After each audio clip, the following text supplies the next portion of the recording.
All the second stage tanks now pressurized. Astronauts report it feels good. T-minus 15 seconds. Guidance is internal. 12, 11, 10, 9. Ignition sequence start.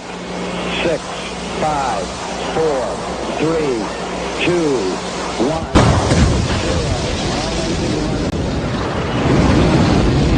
Like a furry torpedo to the jugular. This is Honey Badger Radio. Radio with bite.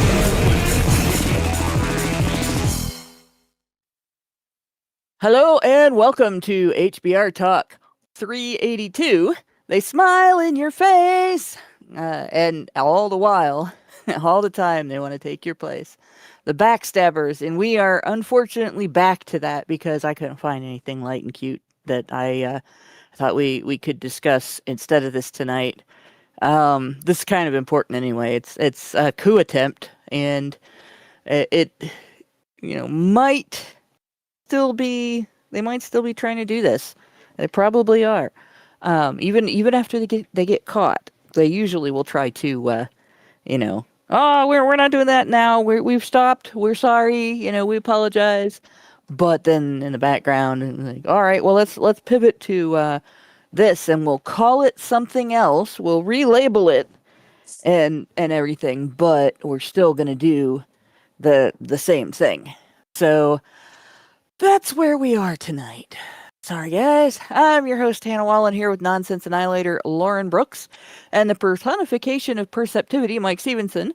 Hello. Along with the Doge in charge Brian Martinez in the background, making sure the car goes vroom vroom vroom. And tonight we have to fall back to the treacherous ground under the Humanitarian Initiative Veil to deal with our raging USAIDs infection. But before we do that, we got to do what we got to do. And so it is time to shill the shills. As always, Honey Badger Radio dishes out a smorgasbord of thought-provoking discussions, and as experiences both recent and long past have demonstrated, the provoked thoughts are fighting back. They've made it clear that for people like us relying on third-party payment platforms like Patreon to fund our work is treading on thin ice. Or building our house in the path of a rapidly growing wildfire.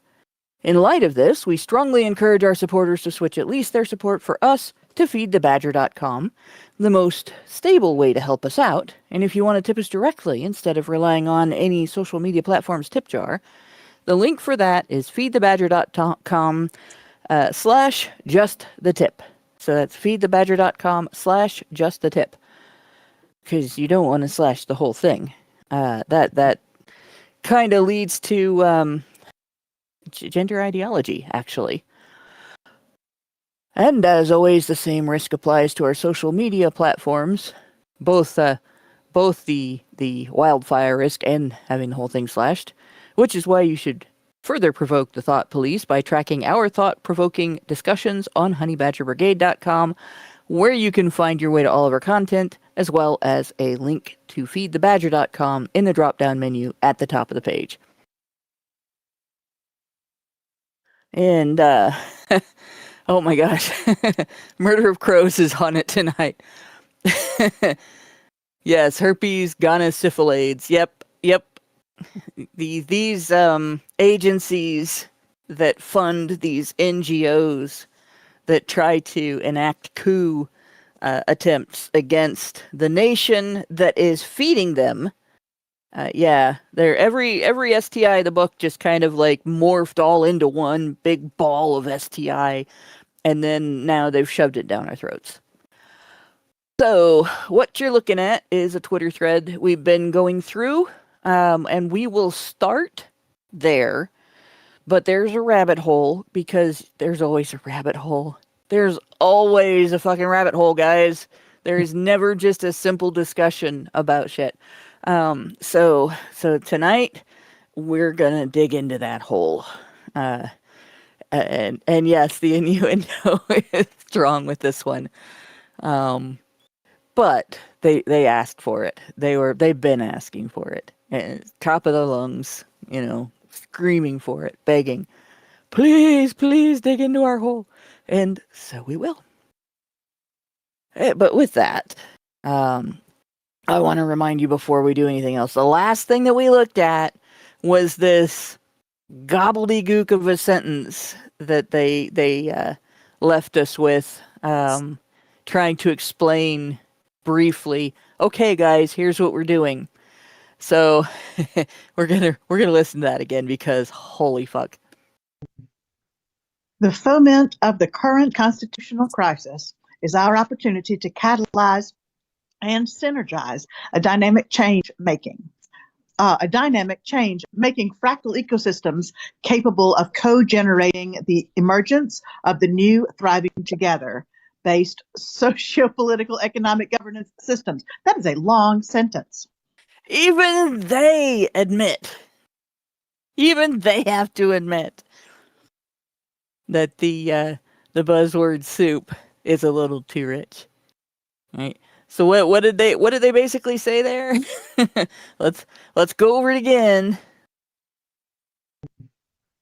The foment of the current constitutional crisis is, in other words, we are upset at the outcome of the recent election and the policies of the new administration.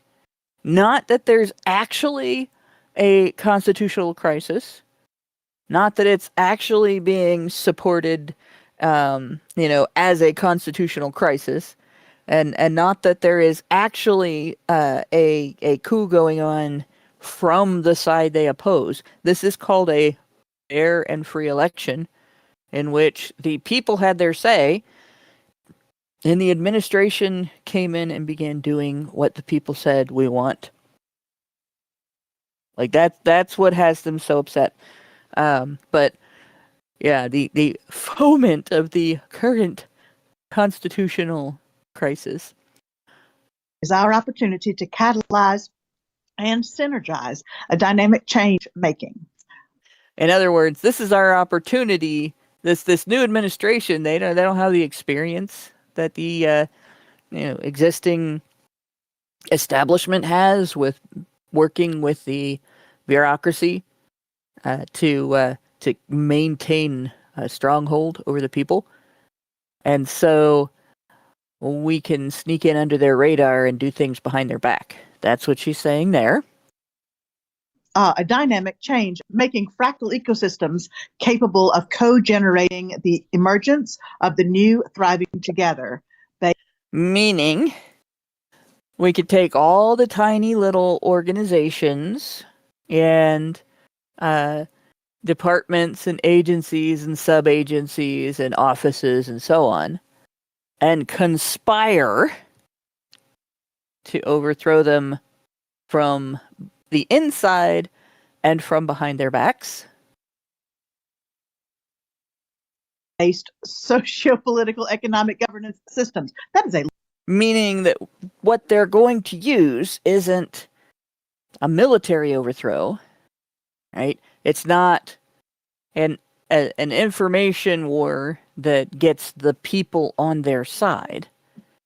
It's going to be control over the economy and control over the conversation, ways of preventing people from dissenting and ways of punishing people if they try.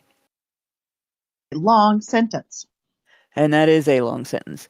And it is a means of disguising the fact that what she just said was that all of these various organizations that use the USAIDs infection, the USAID system infection, to reach through your federal government into your pocket and take your money and pay their grifters to do jack shit for the people they say they're doing things for.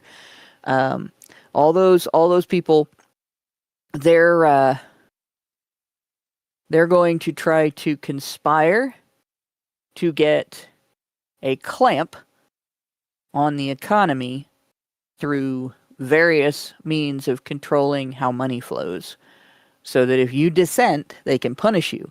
And they want to get a clamp on social media so that they have total control over all of the different ways that money flows. And in doing so, that will give them control over your ability to dissent, to vet ideas, to attempt to participate in the civic process as a decision maker, as what you are. The nation that you live in is a corporation. Every nation is a corporation, right? The shareholders in the corporation are the people in the nation. So you, the shareholders in this corporation known as the United States, are basically being told, no, fuck you, we're going to run it, and you don't get to decide. Your vote's not going to count. We're going to make sure that you can't make informed choices, and we're going to control you so that you have no choice when you vote. And you just basically are going in and ticking off a box so that it looks like you approve of what we're doing. And we're going to prevent you from stopping us from stealing your money, which is what we're doing. And that is essentially the entirety of USAID's outlook. They're entitled to your money. They're coming for your dollars, and your kids, by the way. And that's where we are. So how are they going to do this? Well, here we go. This is a hell of a thing, right? They have this organized system. There's always an organized system, right? There's always a method. There's always a how are we going to do this, guys? Well, here's how. And here we go. This is the Our Common Purpose Initiative, and it ties into an implementation initiative called More Perfect, and it ties completely into the panel you just heard from Priya Shankar, this whole notion that civil society is clearly part of the sustainability requirements that we have. So with that, and again, I apologize. Now, when they say sustainability, they're not talking about you being able to maintain a solid economy, being able to grow food or anything, keeping the environment from tanking so that, we don't end up in some sort of weird industrial pollution laden cancer cluster or something. No, it's about sustaining their way of government. Right? So this thing he mentioned, the Our Common Purpose thing, we'll get into that in a minute, but I'll let it go here for a minute. Apologize, as does Steve. I mean, he literally did this for me because once he knew he couldn't get here. So, hit it. Thank you. Hello, and thanks for including me in your conversation today. I'm very grateful to my friend Bob Bernstein for this invitation. By the way, this guy really sounds like he should be going Bueller. He's very, very exciting speaker. I'm Stephen Heinz. I'm the co-chair of a national commission that was organized by the American Academy of Arts and Sciences to study. Just a point here, all right? I want you to think about the name of this. This is not the American Academy of Protecting the Civil and Human Rights of the Citizens, protecting the shareholders of the corporation that our nation is. No, the arts and sciences. The people who think they're better than you. So he is. What did he say he is? Let's see. Let's listen to this again. I'm very grateful to my friend Bob Bernstein for this invitation. I'm Stephen Heinz. I'm the co-chair of a national commission of people who think they're better than you that was organized by the American Academy of Arts and Sciences to study the health of American democracy. There it is. They are our democracy. So what do they mean when they say democracy? They mean their ability to manipulate votes and other processes in within the democratic republic that we are, the representative republic that we are, to override the public. That's what they mean by democracy. And a very short lesson, huh? And they will always have a stranglehold over this situation, as long as everyone's convinced that democracy is the best or indeed only way to proceed with things. And that's why there are so many of us pushing back against this and saying, like, it's not just to do with the adage that democracy is the worst possible system apart from all the others. No, there are other systems better than this. There are other systems with better track records for sustaining a country for millennia as opposed to centuries. Democracy has only lasted for centuries. You could consider ancient Greece, but even that only lasted for centuries. That too eventually shrank into nothingness, and so did the Roman Empire. But monarchies have kept on going. They've weaved in between the democracies, and they will continue to do so.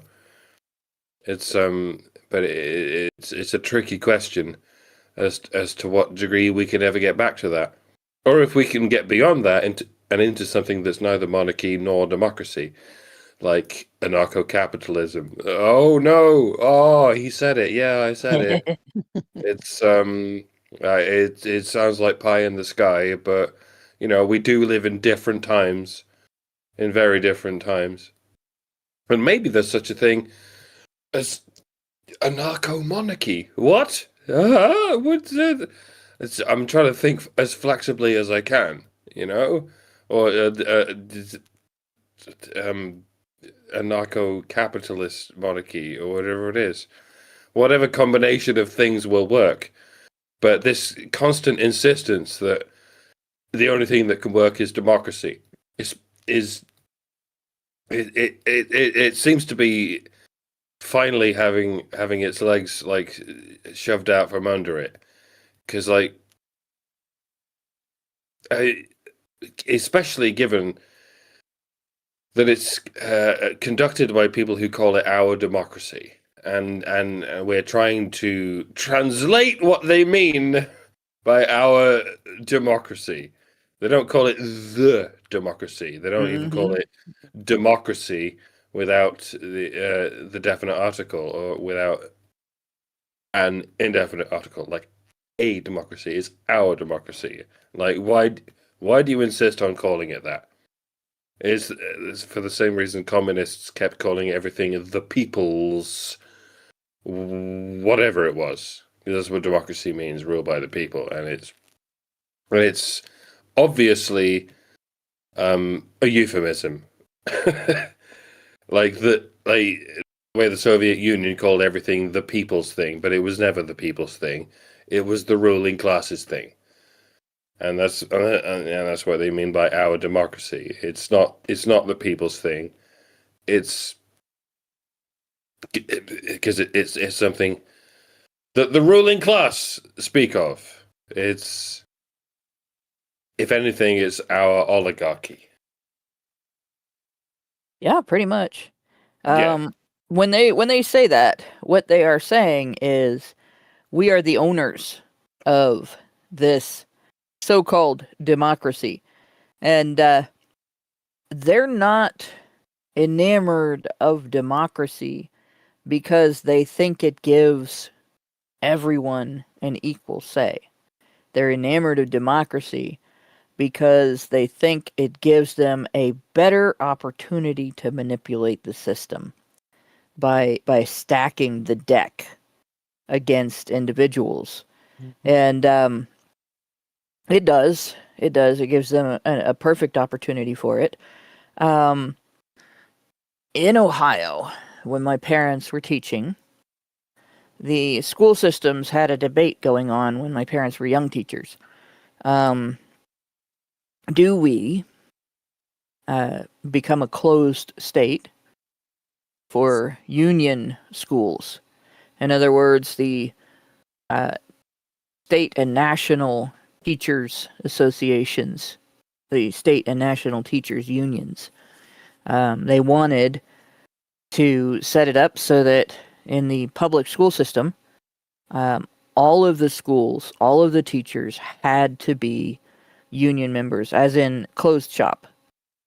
And the schools, most of the schools didn't want that. The overwhelming majority of actual school systems, the teachers in those school systems did not want that.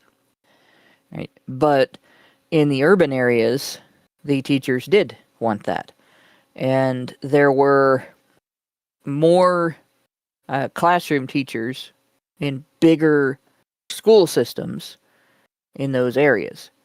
So the way that they were voting, each school system would vote on their own. And they decided to make it an individual democratic vote. And they pushed and pushed and pushed until they got that changed so that the school systems could not decide for themselves, each system, how they wanted to go.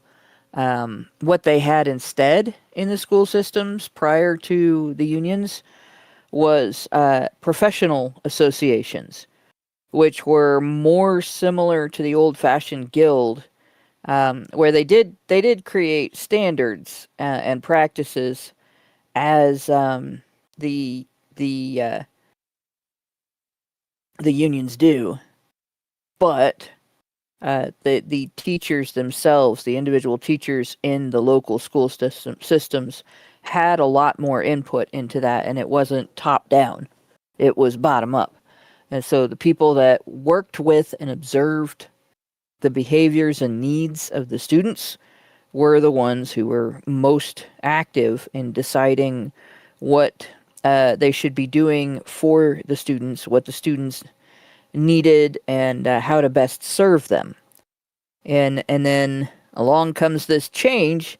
We're going to change the way we vote so that instead of giving the school systems, the different school systems, their own say on whether to make it so that the entire state has to do the same thing or not.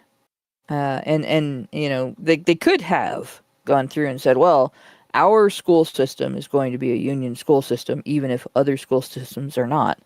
Or our system is going to be a professional association school system, even if other school systems are not. They created this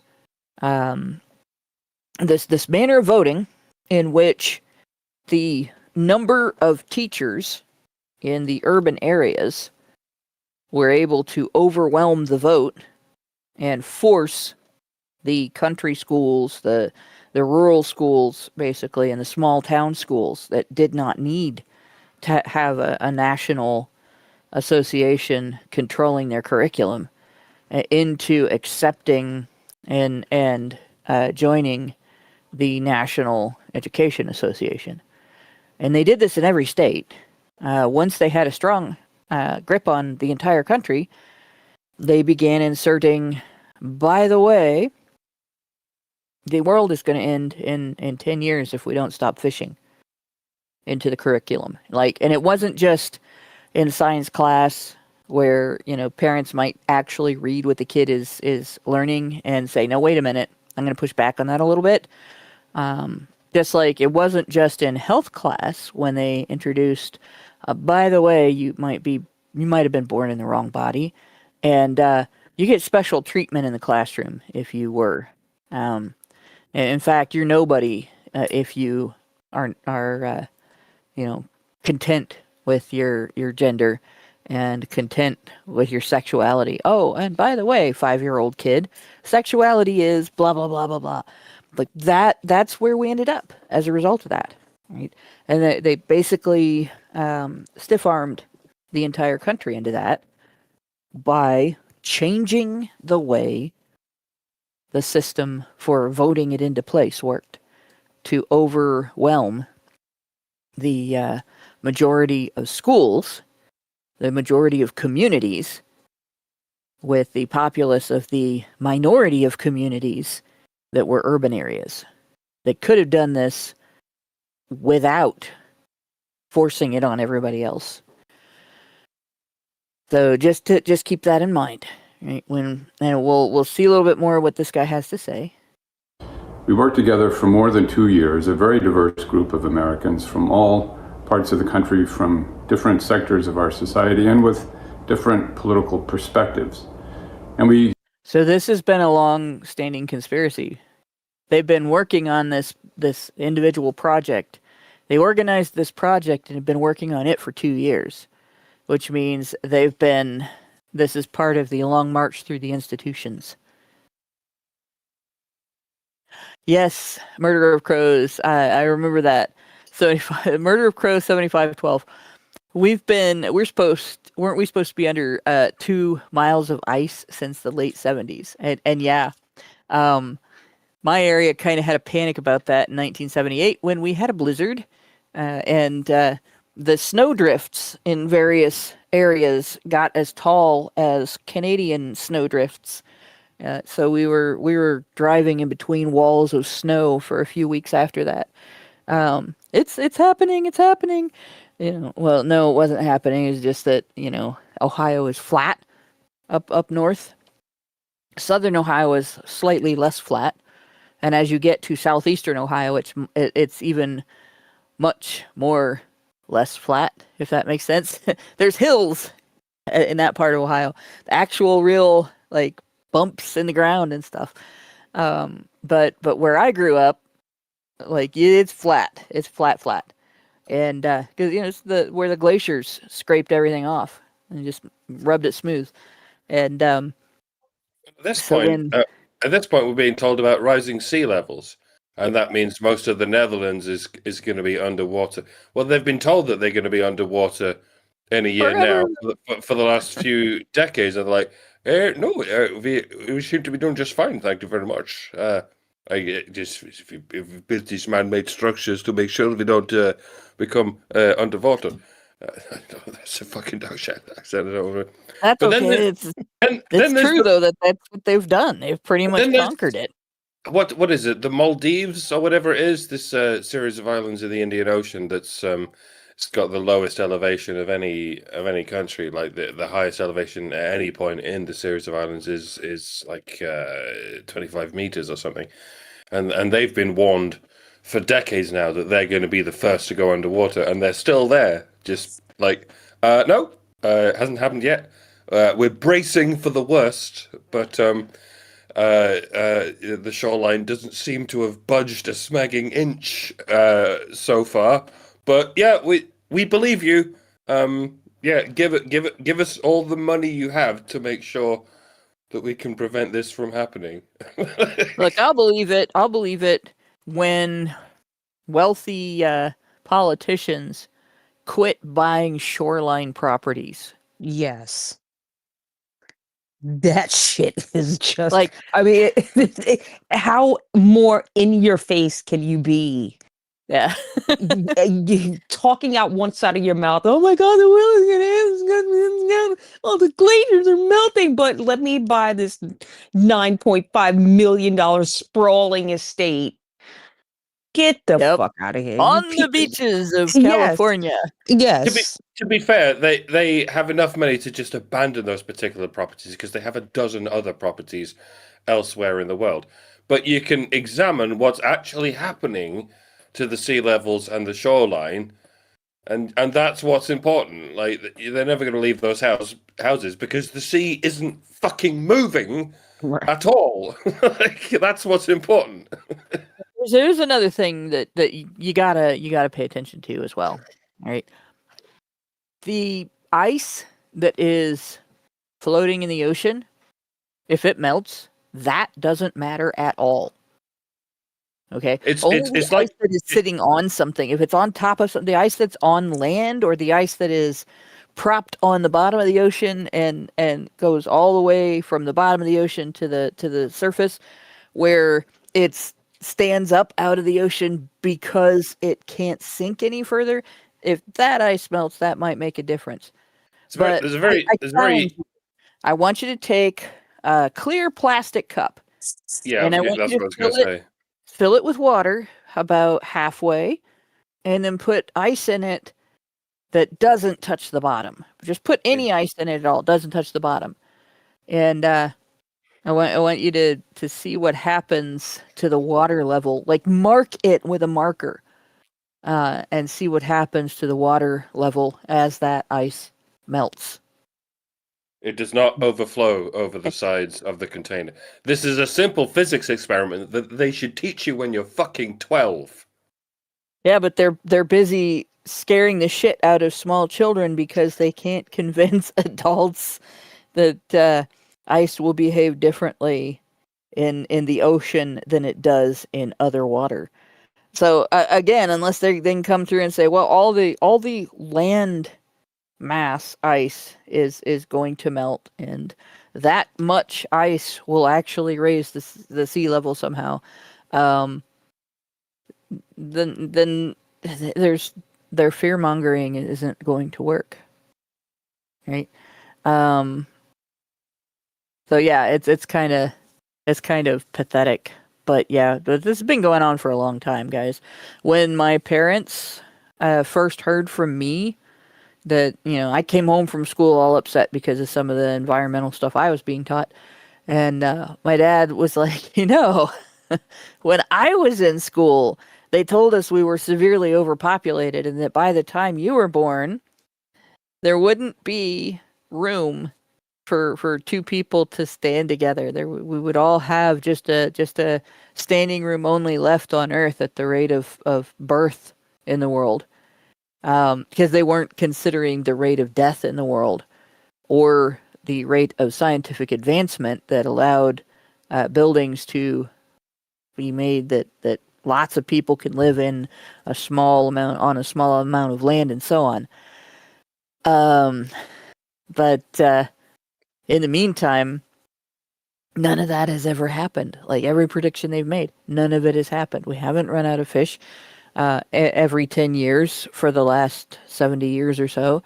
None of that. So all of these dire predictions are bullshit. It's just ways of manipulating you. Now, does that mean that it's okay to dump toxic chemicals into the groundwater? No. We still have to be not environmentally stupid, right? Don't set your lakes and rivers on fire, people. We had a fire at one point in the Ohio River. Actually, it's been on fire multiple times. And the EPA was kind of invented because of things that happened in Ohio. But there's a balance. There's got to be a balance between the efforts to not do stupid things environmentally and the efforts to use environmental science as a scare tactic to control people economically, which is what these people are doing. And this, by the way, is why they want control over social media, because this discussion isn't something that they want us to be allowed to have. They don't want us to be allowed to have this discussion where you point out that ice and water do not behave the way that they are threatening us that they will behave. That's something that is just not acceptable to the elites. So going on here. We looked at the research, the data, the literature, but most importantly, the propaganda. We went on a listening tour. And we listened to Americans in 50 communities across this country in very diverse settings. Oh, 50 whole communities? 50 whole communities? Oh my God, what did that take you, like an afternoon? Yeah. There are 50 communities on one side, one corner of Ohio. Right. Sorry guys. Maybe there's only 50 communities. No, there's probably more than 50 communities in Connecticut. As tiny as it is. Oh yeah. Right? There's probably 50 communities in a part of Ohio the size of Connecticut. Yeah. And it was probably like a fucking Zoom call, right? Like a Zoom meeting. Yeah. People are so full of shit. They went to 50 nursing homes in Florida. What kind of communities are we talking about? Oh, the ones where like you ask people questions about their political views and they tell you what their grandchildren are doing this week. Because they've seen pictures on the Facebook.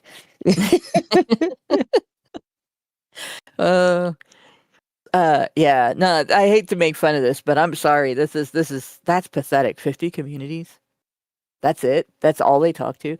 That's him telling you we very carefully cultivated the set of people we were talking to, curated the set of people we were talking to get the answers we wanted so that we could then come and tell you, we talked to representatives of the people and this is what the people had to say, when in fact it's just their cronies.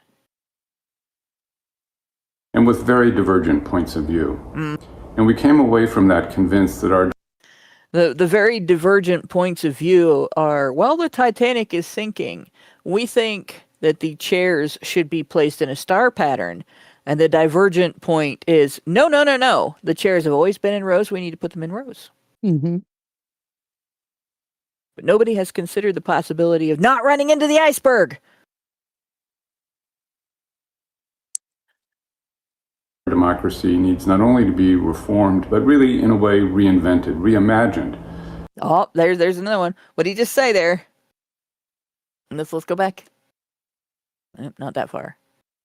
In very diverse settings, and with very divergent points of view. And we came away from that convinced that our democracy needs not only to be reformed, but really, in a way, reinvented. They need to reinvent democracy. Reimagine democracy. And what does that mean? When they say they want to reinvent and reimagine things, it means, oh, well, we're not getting the results we want, therefore you're doing it wrong and we want to change it. Yep. Very simple, right? What we have right now, if Ohio and the other states had done this with regard to the unions, we would have had a better result, a result that was more representative of what the teachers wanted. We have, in our parliamentary system, we have one set of representatives that gets voted for, that each state gets the same number of votes regardless of population. And then we have one set that is specifically representative of the populace, the population. So if your state has a larger population, you get more of this type of representative. And if your state has a smaller population, you get less of this type of representative. And they have districts rather than representing the entire state, although to a degree they represent the entire state. And so it allows an equal say for states with smaller populations, and it also allows individuals to have their sway on the system by sending representatives that handle both. And this is important. Both the populace representatives and the representatives of the actual states have to agree enough that a majority of both of them pass a law before it actually goes to be signed by our executive leader. And then the executive leader has to have been voted in by the largest number of voters out of everybody that voted in his election. So you have a popular leader, a leader that the populace decided on, right? And that also goes through a system that gives the states their say, and that does allow states with larger populations a little more sway. So you have sort of two pins in already for a democratic popular vote system, but you have a check on it for a nationwide, every state gets their say system. And then if it turns out to be unconstitutional, then the Supreme Court can throw it out. So it's a pretty good system because it allows several little checks and balances that prevent a group of people from coming along and saying, well, if we can get 50.0001% of the population to agree that X is better than Y, then they can just trample over the 49.999%. That allows a little bit of contention between them, and the possibility of back and forth, and the possibility that actually it takes more of a majority than that to override a minority of voters. It's something has to be much more popular to make that big of a change. And if that had been the case with the unionization of our schools, for instance, they would have had to engage in a significant level of salesmanship to get the smaller schools to agree to it, because they wouldn't have been able to just trample them in the process. Richard Bier just sent us $5 and said, there's a book by Tom Kratman called A Desert Called Peace, which is a science fiction book about a society 500 years in our future. The elites have said that they have a desire to see the rest of the world outside their gated communities, only to be lit by fire. So that's the entire thing, I think. And I'm not sure the way that sentence is written, and there's no period at the end of it, if that's the entire sentence. It's not a book I've read, so I don't know what the story is. So, Richard, you might need to clarify that one a little bit, because I'm not sure what you're saying there.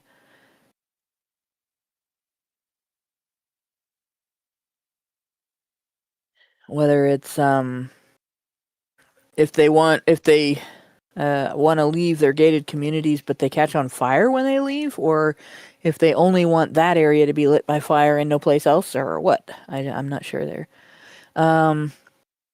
But in any case, just that little lesson, it's going to be important as we go through this a little bit. For the kinds of challenges we face in the 21st century. In June of 2020, we issued this report, Our Common Purpose, Reinventing American Democracy for the 21st Century. It includes 31 very concrete recommendations for changes to our institutions, our processes, but also ways to revive a healthier civic culture. So what did he just say there? Let's go back and I'm gonna rewind again here. Institutions, our processes. A little more than that. Very concrete recommendations for changes to our institutions, our processes, but also ways to revive a healthier civic culture. So they're so mad. All right. They're so mad that men put their foot down and said, no, stop stealing from us. Stop paying women to make stupid choices. Stop sending us to war when there's nothing for us to fight for. There's not a cause that we support. There's not a threat to our homes and our families. Right? Stop trampling our property rights. Stop trampling our civil rights. Stop railroading us in the court systems and taking our children away. They're so mad that men said no to these things that they want to change the entire government system, the entire election system, the way that our leadership of this corporation is decided. This is a coup is essentially the hostile takeover of a corporation by outsiders, by minority shareholders, and people who are parts of other corporations, other countries. Richard Bier says the gated communities would have all of the modern technology, and those outside would be living Stone Age lifestyles to protect the environment. Oh, I see how that is. Okay. Yep. So the wealthy people have earned the right to use electric lights and so on, but you plebs that destroy the environment, it's your fault we're in this situation. So you have to use candles, and you have to heat your home with a fireplace. well, we have a furnace that runs on gas or electricity or something. Yeah, that's how that. I can see that. I could totally see that. But yeah, so this is what he's saying here is again, we want to rig the game because we lost in a fair fight, and we don't like it. They're not protecting your right to vote. They're not protecting the system that you use to determine the leadership of your corporation. They are trying to take it over. They are engaging in a hostile takeover. We are now embarked on a campaign with partners all across the country to help advance these reforms to our democracy in order to restore it, to save it. We have to save our democracy from the voters, guys. Those evil voters aren't doing what we want them to do. So how are they going to save our democracy? Oh, no, wait, no, it's their democracy. How are they going to save their democracy that we, the plebs, are not part of? So let's take a look at this. Strategy 1. Well, we'll just look at they have this table of contents, right? And let's see if I don't know if I'm going to go through and read all of this part. I want to get straight to the strategies just because the first couple things here are really egregious. Achieve equality of voice and representation. Sounds good, right? Sounds like they're trying to make sure that you have your say. But what does it actually mean? What are they actually trying to do? Expand both the House of Representatives and the ways that people can vote for their representatives. Change how districts are drawn. This is called gerrymandering, by the way. First, to eliminate partisan gerrymandering. So they're going to use gerrymandering to eliminate gerrymandering, guys. That totally is effective. And then to make them larger, allowing several representatives per district. Amend this basically creates contention in Congress between representatives for the same district. That's helpful. Amend the Constitution to allow for congressional regulation of campaign expenditures. So what's wrong with allowing the government to decide what people can contribute to, how people can financially back a candidate that they like? What do you think might be the problem with allowing incumbents to place limitations on your ability to fund the campaigns of their competition when you disagree with them? You think that might actually be an incumbent protection practice right there? Yeah. Imagine if we passed a law in Ohio that said Walmart gets to decide how much its competitors are allowed to spend on advertising in the public media. You think CVS would be able to do much advertising? Or Walgreens? There's this disparity. When I saw a few tweets of people who were saying, Donald Trump is telling us to be austere and to save money. Meanwhile, he has fucking golden toilets and everything. Well, Elon Musk is telling us maybe we should save money because that will help us.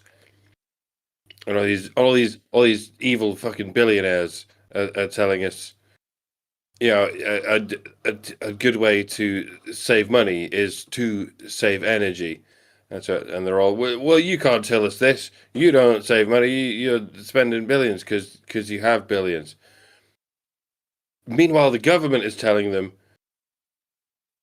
we're going to force you to use less energy because it's going to save the planet. And that's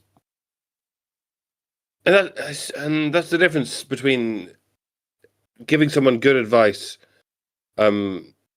for what it actually means, and giving someone the same advice based on lies. Like, using less energy isn't going to save the planet. It's not.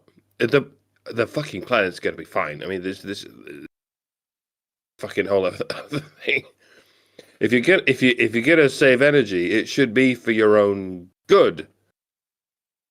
It should be because it's going to save you money, and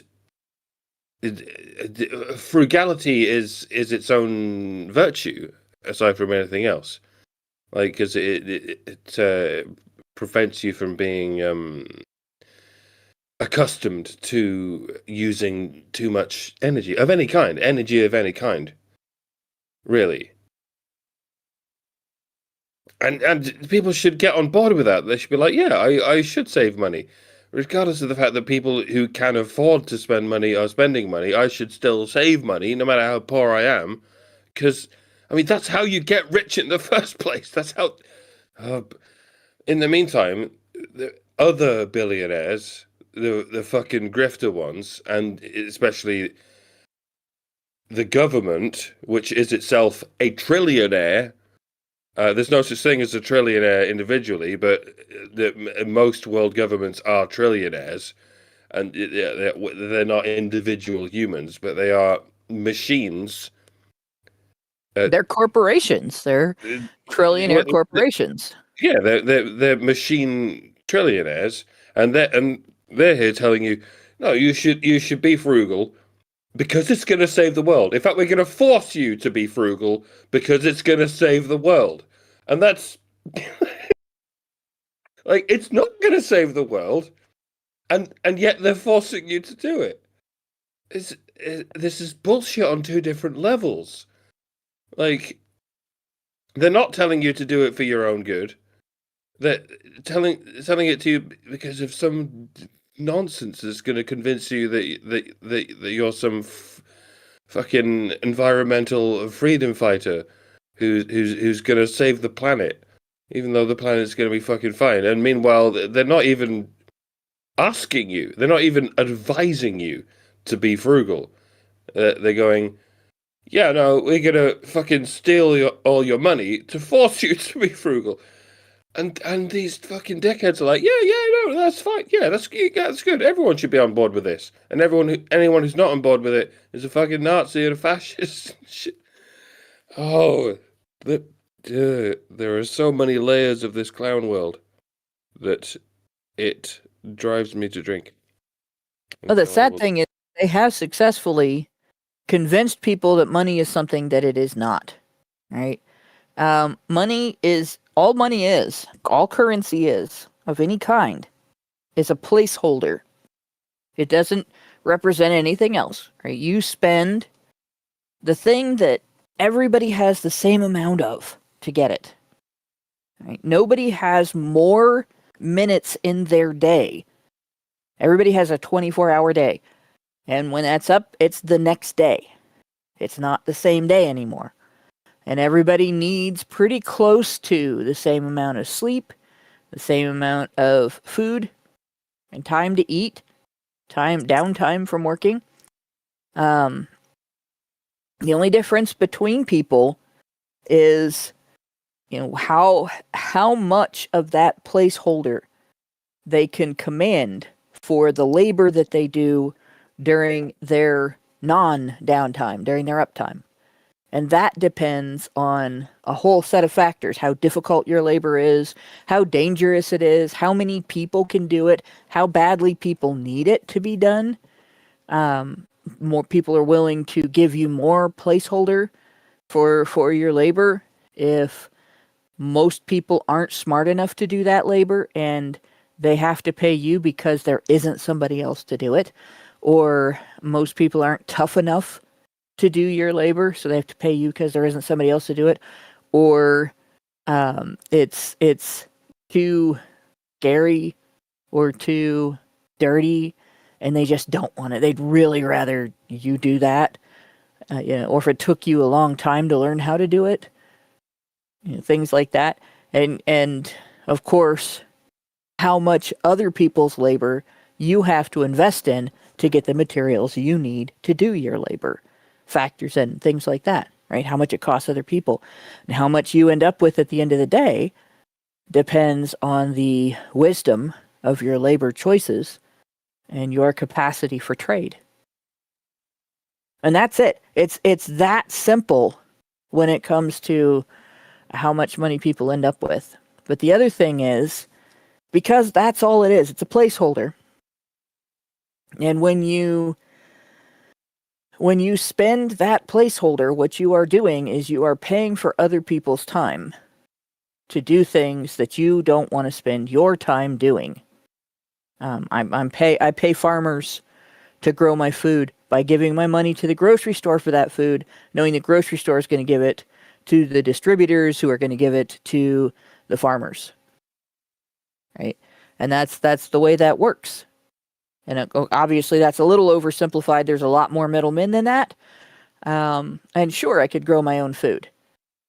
But I can have more placeholder value from my labor if I pay somebody else to do that and focus on the labor I do. And then I can also spend that placeholder money for other things that I don't want to spend time on. I don't want to spend time sewing my own clothes.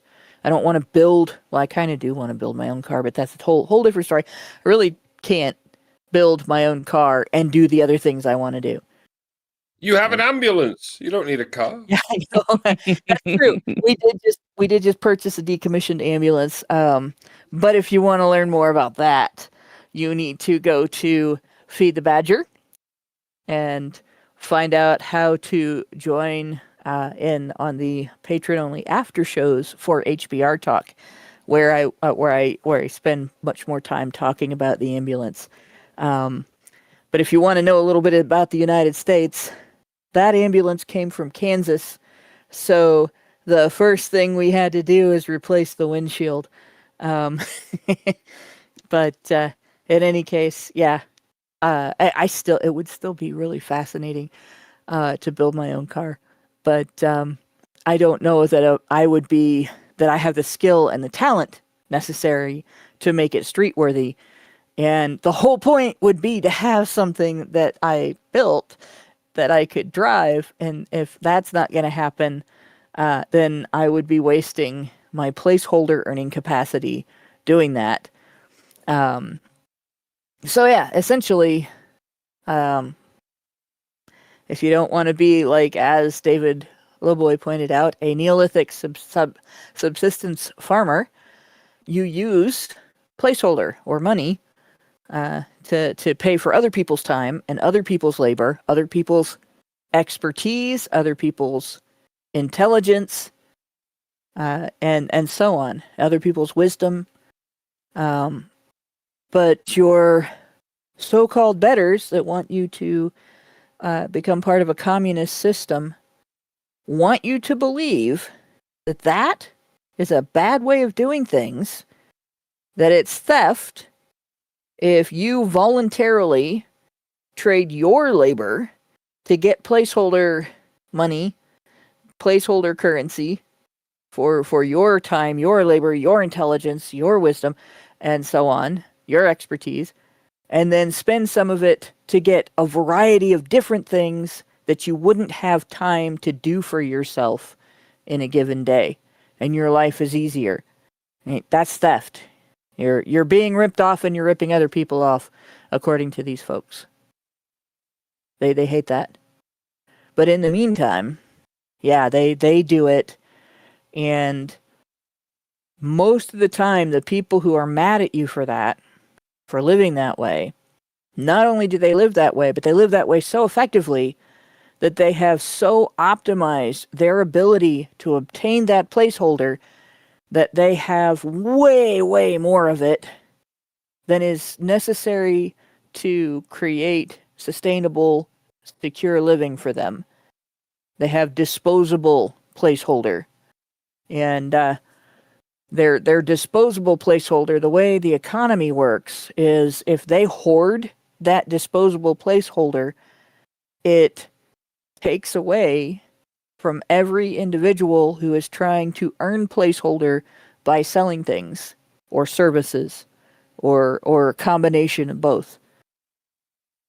Right? And so it isn't a bad thing when one of them buys a gold toilet, because it gives somebody else the opportunity to earn placeholder by creating and transporting and installing and maintaining a gold toilet. It gives people the opportunity to earn placeholder by mining gold.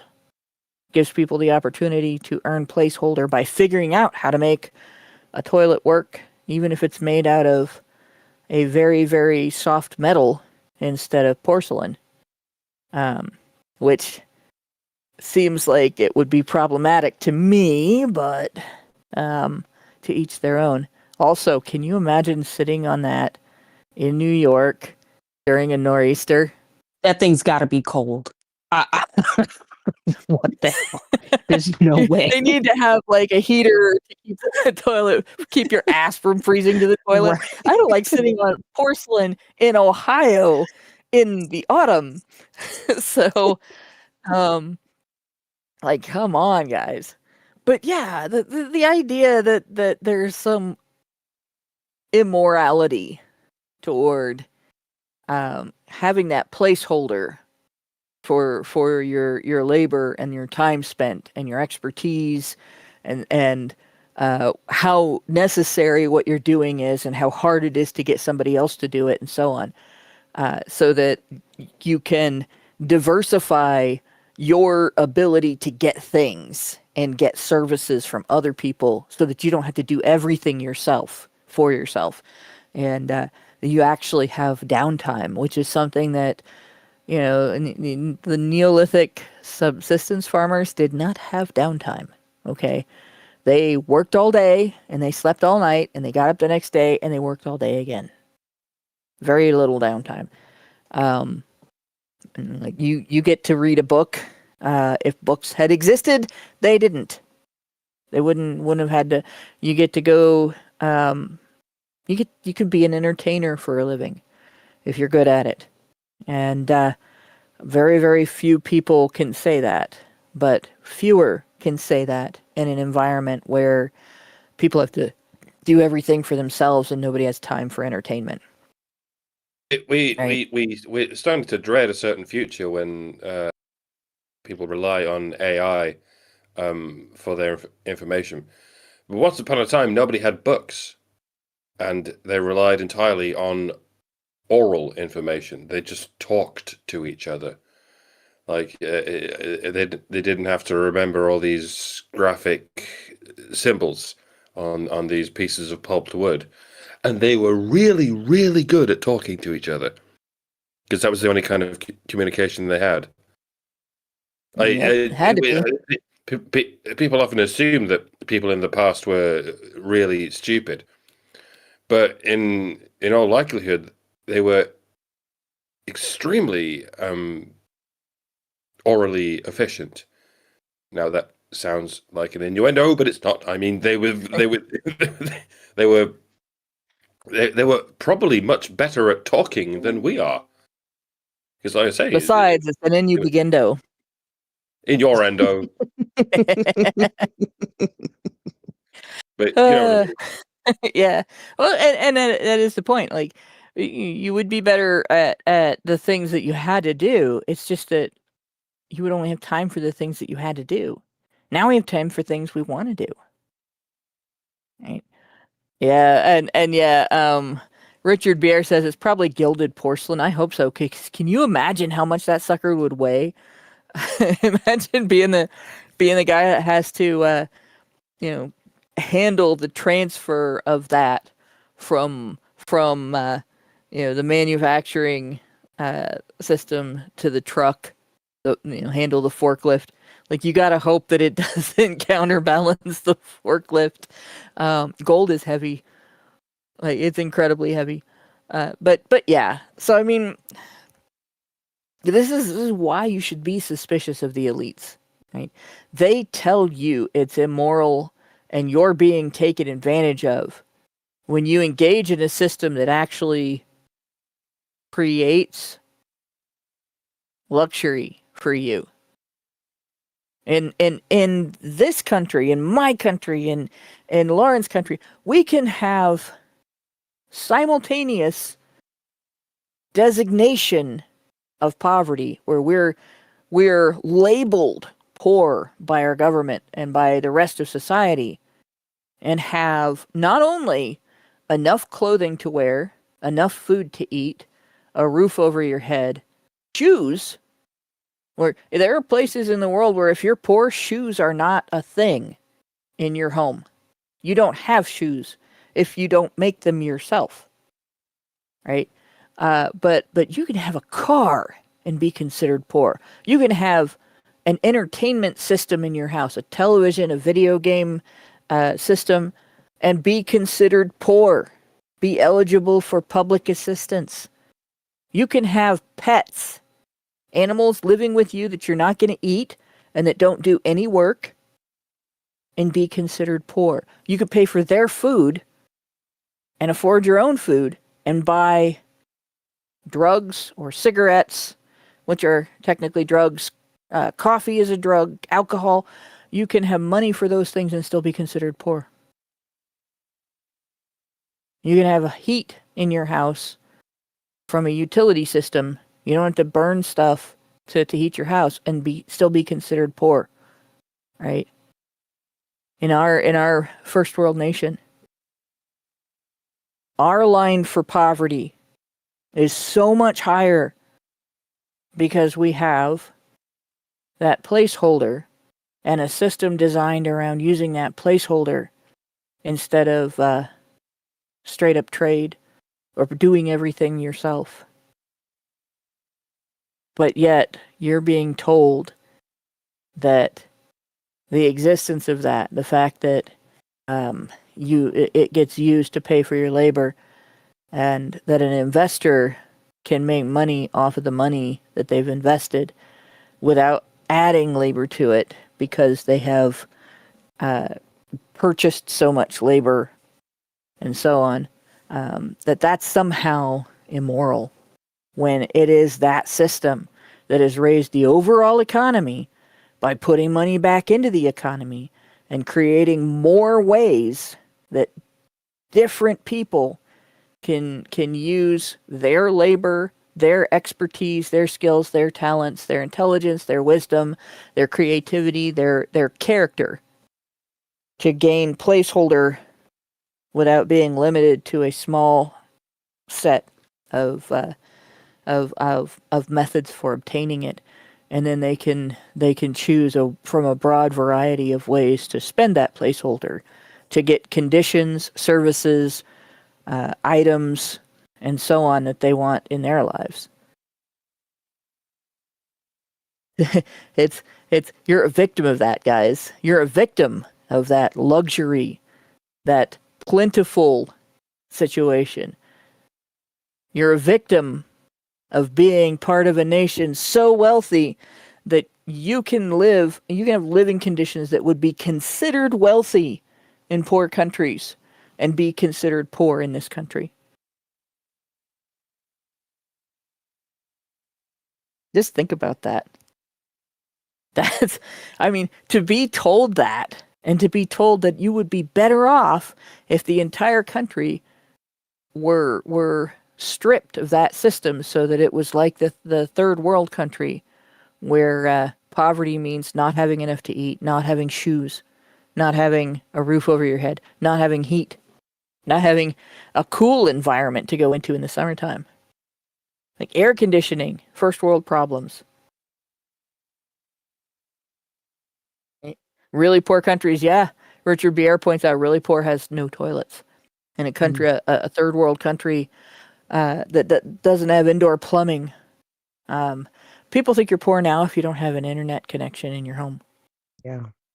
Or if the internet connections in your area are not incredibly reliable. If you don't have 5G. I remember when you used to be poor if you were still on a party line. When you were poor, when you didn't have satellite television. Yep. Yep. I remember when you were poor if you didn't have a second car. Right? I mean, you can be now. Poor people have multiple junk cars in their yard. But yeah, so this is like my point here is these people lie to you about the most fundamental things. They tell you that you are a victim of things that you benefit from,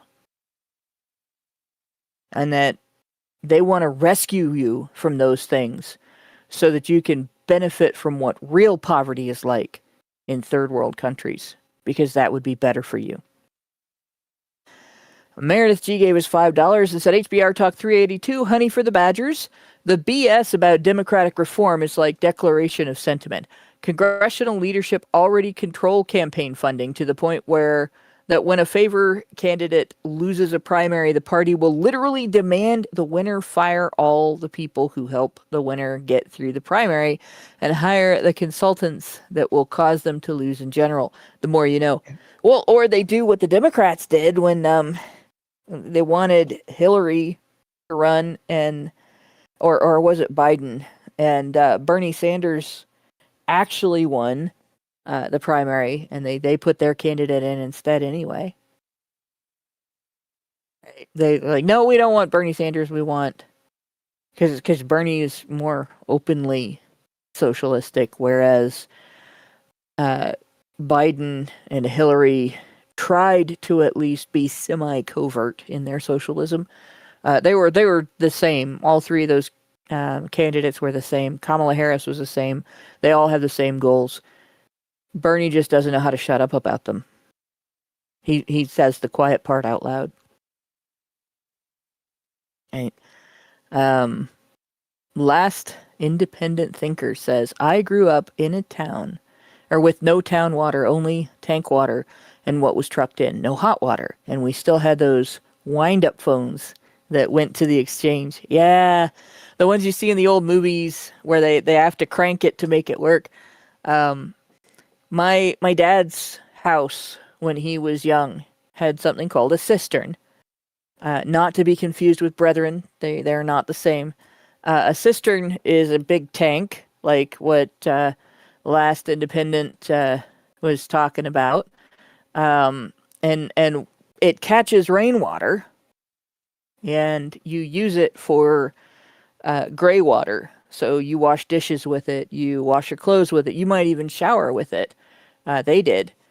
And it comes through. If you don't have a means of heating it, it's cold. You get a cold shower, you wash your clothes in cold water, you wash your dishes in cold water. And your cleaning method is your soap, which a lot of times was lye soap. So it's a lot more harsh than the soap that you're using today. And I had friends growing up that they bought water for drinking because on their farms, all they had was well water. If something happens to your well, you're fucked. Right? If you want to do laundry, you haul up some well water. If you, and they some of them had cisterns, so that they could catch rainwater for stuff like that.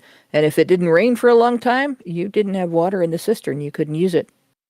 You had to haul up water from the well, or you had to buy water. You had to have it trucked in. There are places that didn't have, like in the city and in towns, you have gas lines, so you can get natural gas piped to your house if you want to run your furnace and your water heater and stuff like that. But out in the country, that wasn't necessarily the case until those systems were built. There's probably still people that don't have gas lines. The apartment I live in, we don't have gas. Everything's electric. And on one side, if the power goes out, that means you have no heat. But on the other side, your house doesn't blow up because they haven't been reading the meter for 6 months and they don't know there's a leak. And you can't get a basement full of carbon monoxide and a spark goes off and the whole place. There's been multiple house explosions in Ohio from that And almost every single time you find out they have the gas company hasn't been reading the meter, and if they had been, they would have known there was a leak. But in a couple of those instances, the individual owner of the home had interfered with the way that the gas comes in to try to bypass the meter. So it's not every single instance, right? And yeah, out in the country, there's a lot of propane. People might have a great big tank on their farm, and a truck comes by, and they subscribe essentially to it. So yeah, there's a lot of people that grew up without some of the privileges that we're used to. But you can choose to move to a city. You can choose to live on a farm, and we have the luxury in this country of moving around, and nobody's going to stop us. There are parts of the city that you don't want to live if you're the wrong color. I mean, we do have that war going on, and a lot of that is manufactured by these same people. But there isn't some law that says that if you grew up on a farm in Nebraska, that you can't move to Omaha and live with all the luxuries you want that are available in a city. And there's no law that says that if you grew up in the middle of the city and you had all those luxuries, you can't give them up and go off-grid out in the country either. Yet. But they're working on that part. So what do they want to do? They want to change your House of Representatives. So we just talked a little bit ago about how important it is that they have that balance, that the individual voters' representatives can't just run roughshod over the states and the different local cultures by imposing urban culture on the entire rural majority of the country. Because if you look at the map of the United States and you look at where the urban centers are versus where the rural population lives, the overwhelming majority of the land is rural, not urban. And there are a lot of things that can be done at the local level in urban centers and can be done the urban way without imposing the urban way on farmers in small towns and villages and so on. But what they want to do is increase the size of the House of Representatives. And they claim that it's because the population has grown. But the fact is, it's grown, slowly over time, and they're wanting to make it sudden. They're not wanting to balance that out with any evolution to ensure equal opportunity for the states. So they're going to give a history of how the population has expanded and the number of people per representative has grown. But at the same time, what they're omitting is the fact that the reason that the representatives haven't grown is because they're trying to keep a debate possible. You can have a debate in a room full of a few dozen people, a couple hundred people even. But, if you triple the size of the House of Representatives, it becomes harder and harder to debate. Harder and harder for them to interact with each other and make decisions and come to agreements and so on. And you do end up in a situation where the proportion ends up being like it was during that teacher union fight. So what they're essentially trying to do is give the urban populations the ability to override the rural populations in the House of Representatives.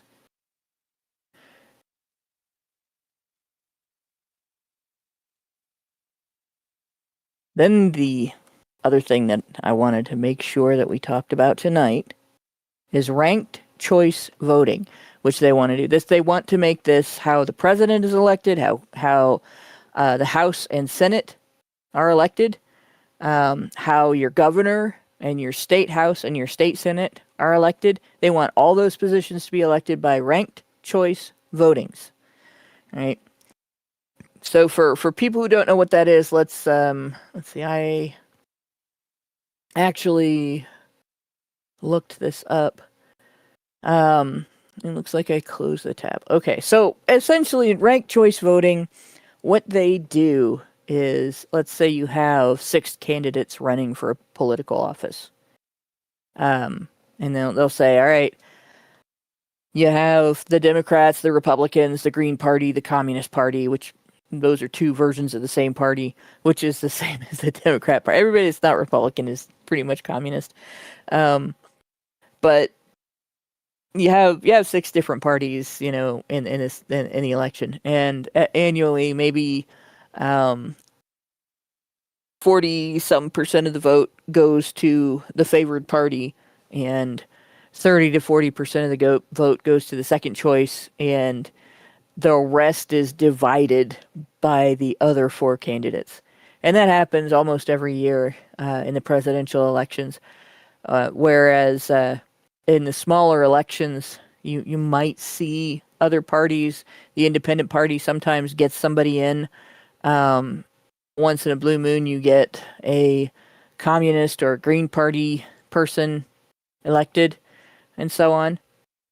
But imagine if you went to the poll and instead of you voting for one person for president, you had to state your top 3 choices. Your first choice, your second choice, your third choice. And the race is between, somebody whose ideals fit yours perfectly, and 5 people whose ideals have complete polar opposition to yours. Who's your second choice? Who is your second choice in that situation? Right? And why is that important? Because in that election, then when they go to count the votes, what they're going to do is if your first choice isn't the top choice, it's the bottom choice gets dumped. That choice doesn't count. So now maybe you voted for the Green Party for whatever reason. Right? Your top choice just got dumped. What's your second choice? Maybe you voted second for the popular candidate. Or maybe you voted second for the candidate that got second place in a popular vote. That candidate now gets your vote. They redistribute your vote to that candidate because your candidate was guaranteed to lose. That makes sense? And then so in that process, it's possible for enough people, like if you have this top 6 and maybe the bottom 3 all end up getting eliminated because almost nobody voted for them. All those votes get redistributed, and maybe that bottom 3 all liked the second place candidate. If the race is close, that can push the second place candidate to the first place, and that person can win. Even though in the popular vote, the other person was the first choice of most people. Then the other thing is if your ballot, if all you vote for is your favorite candidate and you don't have a second choice, or your second and your third choices all got eliminated, your ballot just isn't counted at all. Nobody hears how many people voted for your candidate. Right? So there's been some criticisms of this, one of which is that it can result in a lot of people's votes just getting dumped. So, for instance, like the spoiler effect happened, I want to say there have been a couple of places where it's been a problem. There we go. New York, 2021 Democratic mayoral primary, nearly 15% of ballots, about 140,000 were eliminated, were exhausted. In Maine's 2018 congressional race, 8,000 were discarded. One San Francisco race, more ballots were discarded than counted. Literally, they threw out more votes than they counted. So what does that do? It gives the establishment control over who gets elected, essentially. It creates this... as if they didn't already have it. Yeah. But yeah. It opens a pathway for them to cheat. Yeah. Right. In Alaska's 2022 special election, Republican candidates received 60% of first-round votes, yet a Democrat won after redistribution. Mm-hmm. Right? So this isn't a more accurate way of voting. It isn't a better way of letting the people decide who is going to be their leader. What it is a way for the elite to disguise vote manipulation. It provides cover for vote manipulation. The complexity of the system makes audits damn near impossible. Creates the risk that they can hide vote manipulation, undetected errors. Like in an Oklahoma school board election, a programming error, totally just a mistake, guys, led to the wrong candidate being declared the winner.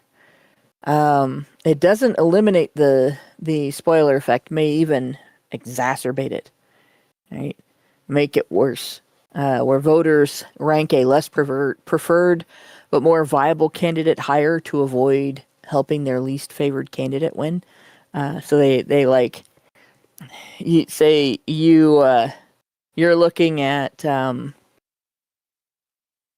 Trump versus Hillary and 5 other candidates. You might make one of those other candidates a higher rank because you think Trump or Hillary is the most evil person in the world, whichever one you hate, is the most evil person in the world, and you just cannot abide the idea that they might win. Hillary. Yeah. Sorry, just I'm casting my vote now. Yeah, I vote no on this. I think we shouldn't do this. Well, no. Yeah. But so 5 states have made this type of system actually illegal. Out of the 50, 10% of the states has already outlawed this, citing multiple concerns. That there's quite a bit of leeway for error and manipulation in this. Right? This is one of the things that they want to do. They want to make sure that you have the least possible opportunity of evaluating whether or not the election was run fairly, because, the last 8 years, what we discovered was when the election is run fairly, the people's choice turns out to be different than the establishment's choice. And when the establishment manipulates the election to cure that problem, to heal the system so that they get their choice, in their minds, they're fixing democracy. The people get upset because they can tell that their say was overridden and they act up. Right? They protest, and you can't have that. You can't have people getting mad that you told them you were going to listen to them, and then you didn't. Mm-hmm. So you have to hide the fact that you're not listening.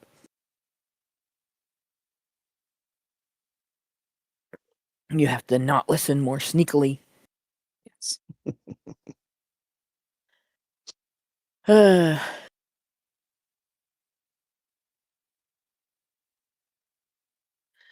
This one's a little sneaky too. So, essentially, if you're in a more densely populated area, they want extra members. Whereas there are some districts that get a member even though their population isn't big enough. Which, with the idea being that there shouldn't be people who just aren't represented at all. And there also shouldn't be population density shouldn't give one small area a significant amount of control over what happens in the rest of the country.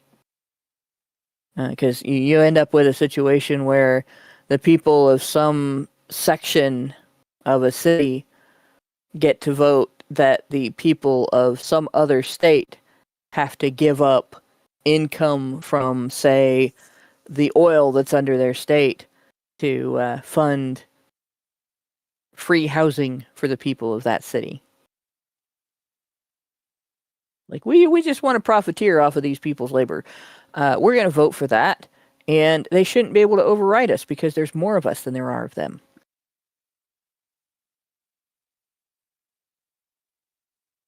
Amend or repeal and replace the 1967 law that mandates single member districts for the House. So, yeah. What they want, multiple member districts. Yeah.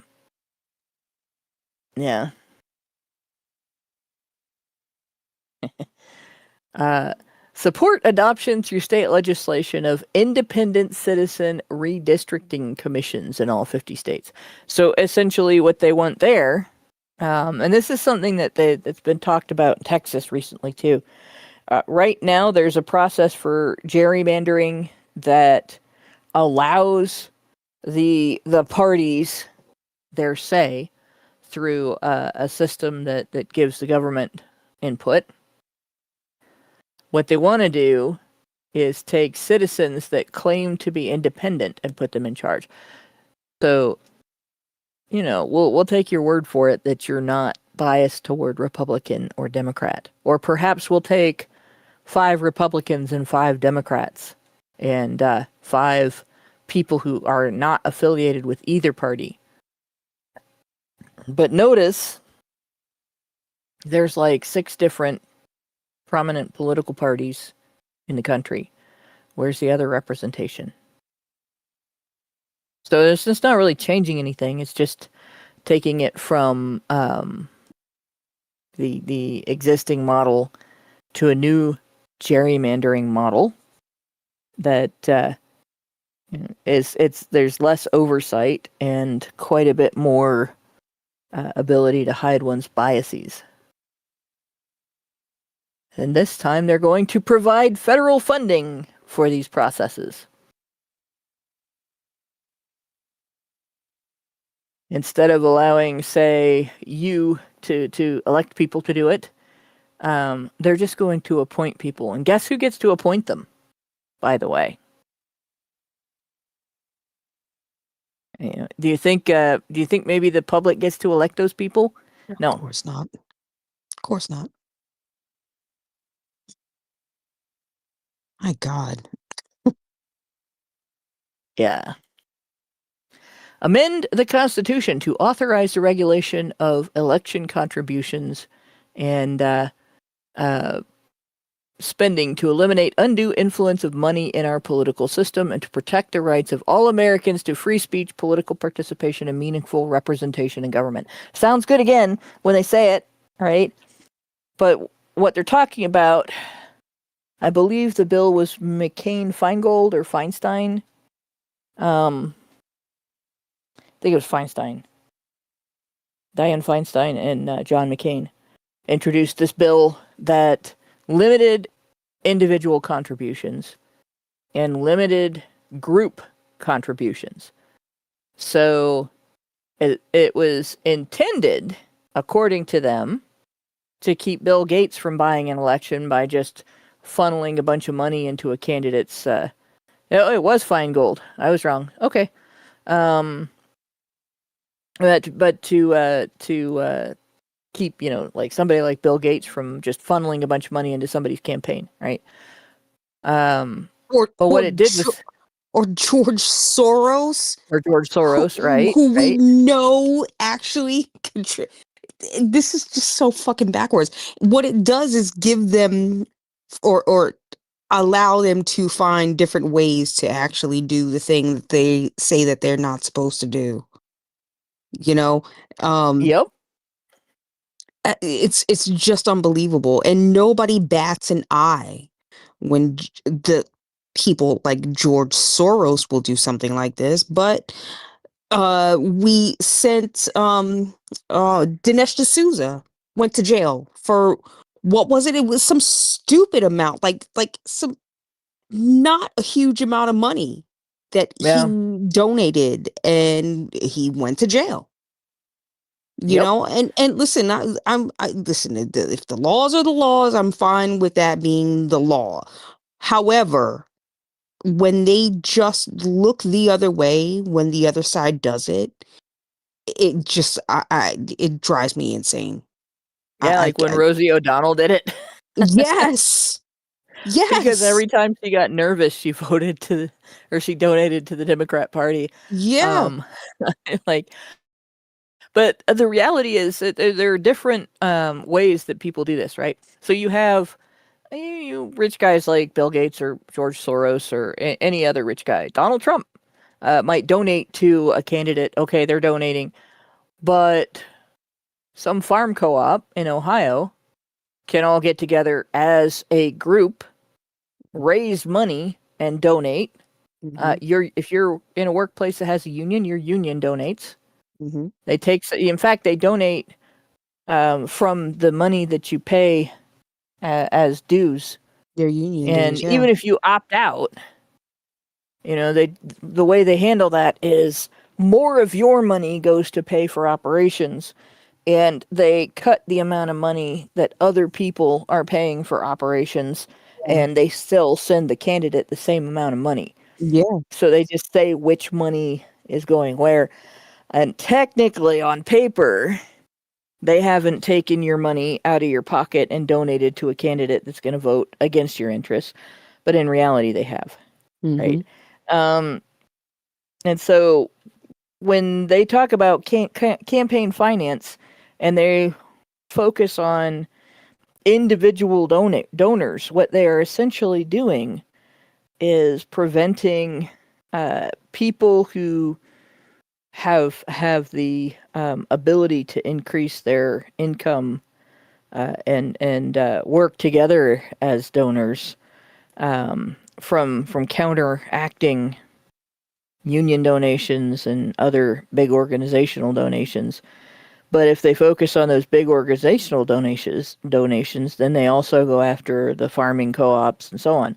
Mm-hmm. If they stayed out of it, and all they do is say, all right, you have to disclose whose donations paid for what and how much you accepted from whom, and leave it at that. And you have to make it public. So say 90% of candidate A's campaign money has come from George Soros, and 90% of candidate B's campaign money came from the AFL-CIO. 90% of candidate C's money came from individual donors donating their drops in a bucket until they filled the bucket. It gives you an idea as a voter what the candidates' financially motivated biases are. Who are they beholden to? And if you're going to pick somebody and you feel like if your only two choices are George Soros versus AFL-CIO, like, all right, I'm voting for the union in that one. I don't like Soros. I don't trust him. I know what he's thinking, and I don't want that. Right? The union's a lesser of two evils. But if you have big organization like a union, rich guy, and the general public, then I'm thinking, maybe the guy who's going to be biased more toward the general public is my guy. And so that would influence people's vote. But instead, what they want is to control the candidate's ability to buy advertising by saying, well, you can't donate. You can't give this candidate money, even if everybody knows you did it. Even if it's going to be a public thing, you still can't do it. You don't get to have your say. You can't support putting signs in people's yards and buying 30-second spaces on advertising platforms so that the candidate can say, this is what I'm going to do when I get into office. Right? So what happens? Soros doesn't suffer. What can he do? He can create a website or a whole bunch of websites, a whole bunch of little sub-organizations, and those organizations can then give money to other organizations, and those organizations can arrange riots in cities all over the country in protest of the candidate he doesn't like. Exactly. How'd this pile of bricks get here? Oh my God. Right? Yeah, it's just unbelievable, And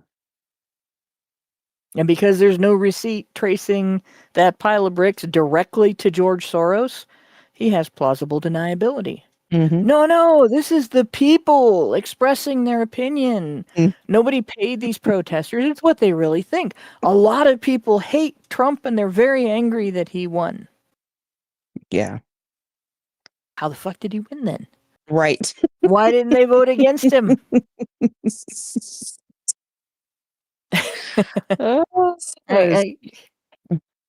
No, we have to make sure that Americans cannot participate in the political system by putting their money where their mouth is. Yep. Right? George Soros can also fund organizations that then pay people to go all over Ohio and get signatures on petitions to put abortion into our Constitution, and then hold an election after getting it changed so that they barely need a majority to make it a constitutional amendment that abortion must always be legal in Ohio, which he did, and they did, and they won, and it is now a constitutional amendment in Ohio that abortion will always be legal here. Ohio will not prosecute abortion clinics or their owners or their clinicians or anybody involved for providing abortion, even if there's in the future a federal law that outlaws it. The feds would have to go after those people because Ohio can't. Even if there's something that happens in the future where they conclusively find a way to communicate with fetuses in gestation, and conclusively prove that abortion advocates are lying about how the brain develops in gestation, Ohio still can't do anything about it because it's in our Constitution. Right? So, we have less power under the laws that these people want to support candidates directly, but rich people can still manipulate our political system. They just do it without direct support.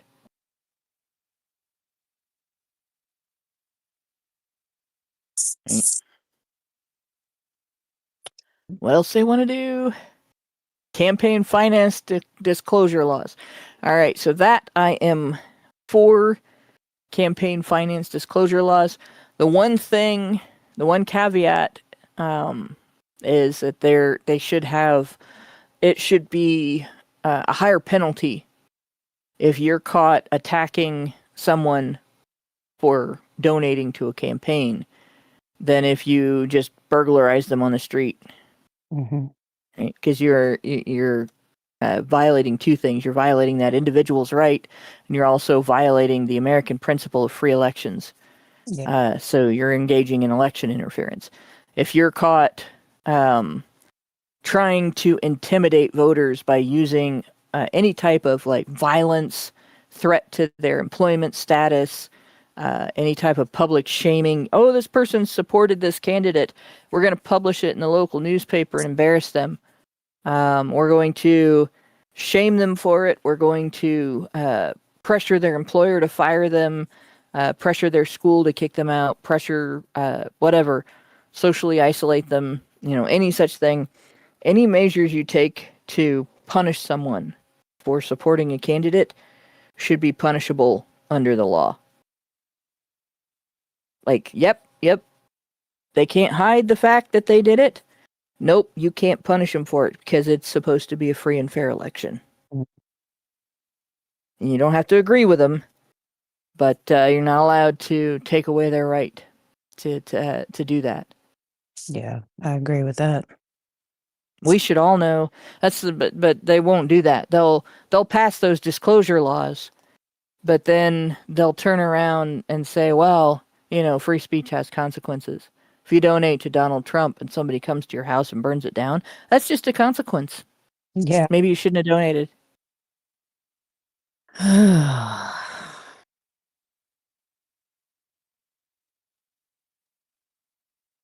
Upside down situation we are in right now. Yep. And there's another thing too. Right, Fred's part of the retail union. I can't remember what it's called. Fred works at CVS,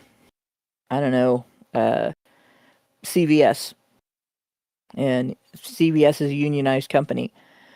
So the union that Fred has to pay membership dues to, that union supports the Democrat candidate, and Fred's name gets attached to that. But Fred is a registered Republican, been a registered Republican all his life, votes Republican, and personally wants to donate money to a Republican candidate. Does he face on-the-job discrimination when that comes out? Mm-hmm. Does the state try to stop him because he's already donated to a Democrat? How does that work? So, like, these laws need to have a level of complexity that prevents penalizing citizens for participating in the process, and that stops the state and the unions and any other organizational donors, like besides the unions, because they're not the only ones, any other authoritative controllers of the lives of people, like whether or not you have access to a job, whether or not you have access to a school, whether or not you have access to public services, and so on, from applying penalties because you donated, or forcing you to donate against your will, or any other such behavior, preventing you from donating to who you wanted to donate to because the organization that you're part of donated against your interests. That needs to be part of it. Imagine if they did anything like this with donating to like churches, right? Yeah. The people would be in an uproar, an absolute fucking uproar. You betcha. It's amazing that these people even have the audacity to say that this is something that they want to implement. I mean, I wish more people paid attention to politics, because then they would realize this for what it is and Yeah. shut it down. You know, this Yeah. is ridiculous. You do not. I go to work 40 hours a week. I earn my money. You do not get to tell me where I can and cannot spend that money. You know, and if I want to donate to a certain campaign, then number one, it's none of your business. You know, number two, it should have no bearing on my employment or anything. It shouldn't, you know, negate me from society because you don't like where I put my money towards, you know. It's just it's mind blowing. It's mind blowing that more people are not paying attention to this Yeah. and It is. speaking up and saying something about it, you know, and pushing back against this because it's ridiculous. It's I say ridiculous all the time. It's disgusting. I say disgusting all the time, but it is all of those things. It is. It really is. So what we've seen here so far, they want to control the elected bodies Mhm. that decide the laws, right? They want to make it so that they can stack the House of Representatives Mhm. in their favor, and in the favor of urban areas, places where they can more easily control the school systems, more easily create a level of lack of information among the voters, and so on. Not that all urban voters are ignorant. You just have to work harder to overcome what government controlled information systems are doing to you.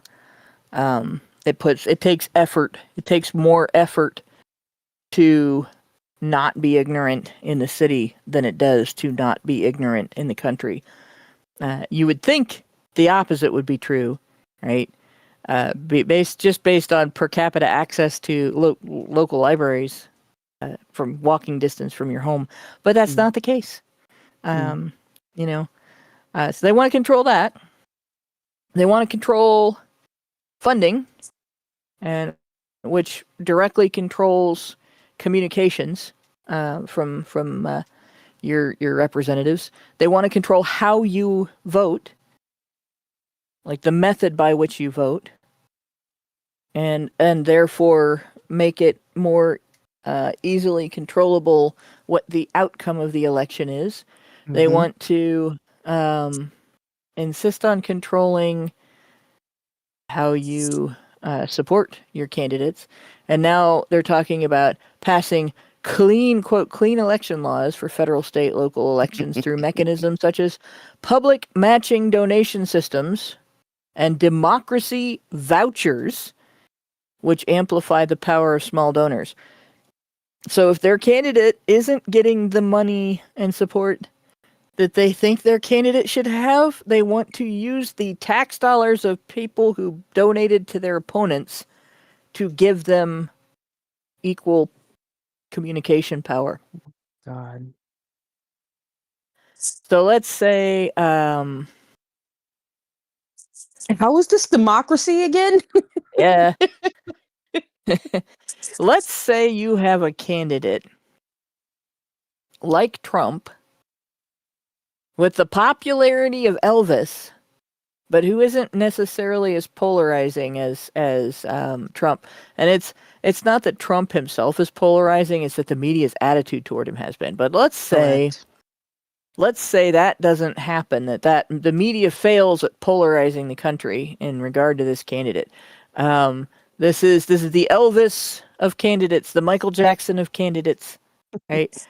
And so this individual gets a huge amount of campaign donations from individual voters, all donating the max that they can afford and within the law that they're allowed. Organizations that would normally donate to the establishment candidate, they donate to this candidate because the candidate speaks to their interests and so on, and the candidate has a significant war chest as a result, and the other candidate can't build a war chest because nobody likes him and nobody wants to donate any money to him. So all the people who donated already, they've already given money to the candidate they support. Along comes Uncle Sam and says, whoa, wait a minute. Well, I've got money that you gave me, and I'm going to counteract your donations by giving some of your money that you gave me, gave as in I came to you and said, if you don't give me this money, I'm going to pull out a gun and shoot you with it. Gave me. I'm going to give it to the candidate you don't like and didn't donate to. Mm. Is that in the interest of the voters? Of course not. Well, not the voters who would vote for their candidates. But it's just, my God. We're going to override this candidate's popularity by skimming off of the top of what we have told people we're going to spend building roads for them. Mm-hmm. Gee, the Pete. Democracy vouchers. Citizens receive campaign donation vouchers that they can give to their preferred candidate and be redeemed as cash. So at least that one, they're pretending that they're putting control over it in the hands of the people, right? Except, why can't you donate your own money? Yeah. So again, it's giving people the ability to override the donations of other people. We're going to just take their money, give it to you, and then you can donate it to who you want. Or they want the government to just fully control financing of campaigns. So no campaign donations from the public. Both candidates get an equal war chest from the taxpayers. And it doesn't matter if one of them is lying because there's no truth in advertising laws for campaigns. So if your candidate falsely advertises something, you don't have any recourse as a consumer, as a voter.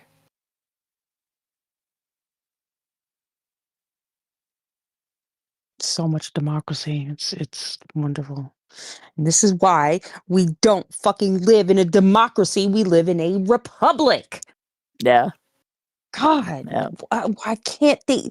Well, it's not why they can't understand this. They do understand this. They just want to circumvent the rules to get their people in. And, my God. And then we want, what are they going to do? Term limits for Supreme Court justices. Why? Not because they're doing a bad job in their old age.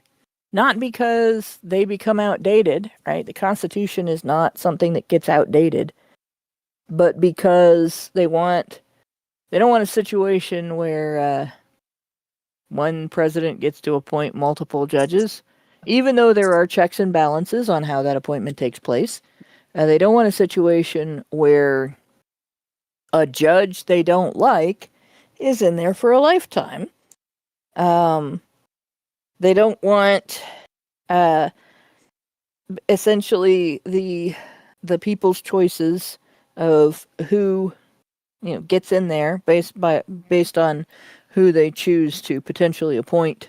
Like when we voted for Trump, we all knew that there was this possibility that he might be appointing multiple judges. Yeah. That wasn't a mystery. Like it wasn't shock and a surprise. In fact, many of us were hoping for it. But meanwhile, Joe Biden gets to sit in Congress for half a century. This man has been, but no. It's the judges, the people who actually study the laws of this country and know what the hell they're talking about and have to pass what's constitutional. No. They can't be around because some of them might, rule in a way that I don't like. Come on. You know who I think should have term limits? Who? Bureaucrats in the Yeah. government. Does Yeah. Mitch McConnell still have a job? Is Mitch McConnell still employed in the federal government? Is he still alive? Apparently. There's two types of term limits I'd introduce. One of them is if you are a bureaucrat in a government department or agency or office, you get a limited number of years, and then you have to go back to the public sector, the private sector, whatever. That's the first one. The second one is if you've served out your full term as a bureaucrat, you cannot then, run for office and become a congressman or senator or president or anything like that until there's been a period of time in between your government service and your time in office. You can't go from being the CEO of Pfizer or some other high-ranking official at Pfizer and then become a bureaucrat at the Food and Drug Administration. Oh my God, Right. the swap is unbelievable. The amount of times these people just change positions from one company to another and then into the government. Yep. How long was Nancy What's-Her-Face? Nancy Pelosi? Nancy Pelosi in the government. It was something like 50 years, wasn't it? 'Cause Yeah. she was around since the fucking John Kennedy days. Yeah. Imagine if she had term limits, if she had to fuck off after 8 years. Imagine how much bullshit you wouldn't have had to go through. Not to mention, although at least she had to run for office. At least, which like the head of the Food and Drug Administration doesn't. Yeah. And it's not just that the people in various offices within the Food and Drug Administration that control how your business operates in relation to the government, what rules apply, what rules are enforced, and so on. They don't have to run for office. Nobody votes for them. Right? The public doesn't even get told how they're doing their jobs. And that goes all the way down to local bureaucracy, by the way. There was a company that I worked for that started having a kitchen and some food assembly service, essentially. I used a Turbo Chef oven, which is a glorified microwave oven that also has conventional oven heat. It's got a 500 degree temperature, and it also has convection heat, which means the heat is moved using air currents inside to ensure that it'll be balanced throughout the inside of the. And then microwaves are also used to speed up the heating process. And it all you do is you put the filling of a sandwich, whatever type of meat you're putting in, whether it's cheeseburgers, like the burger patties for cheeseburgers, or the chicken patties for chicken sandwiches and stuff like that, or pizzas or whatever you're cooking in there.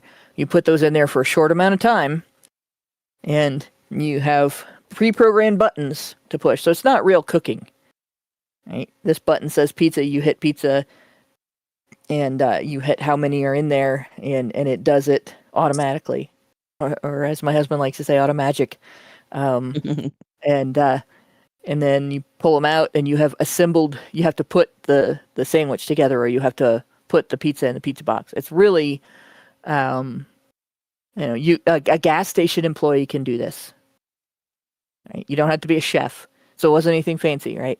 But it still has to be clean, because even if you're irradiating the food, even if it's being cooked in a 500 degree environment, even if it was already cooked once and you're cooking it a second time, there is still ample opportunity for you to introduce salmonella poisoning, listeria, botulism, all manner of nasty ass things that nobody wants in their body.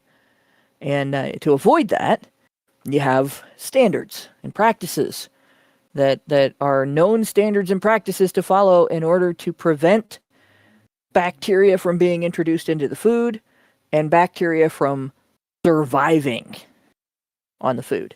It's food poisoning is kind of a numbers game. You just want to make sure that there's not enough on there alive that your body can't overcome it with your body's defenses. But there's a lot that goes into. They have figured out a lot about how to prevent bacteria from getting into your food. For instance, hand washing, just like in medicine, and they have some very interesting stipulations, like when you wash your hands, you walk over to the sink, your hands are dirty.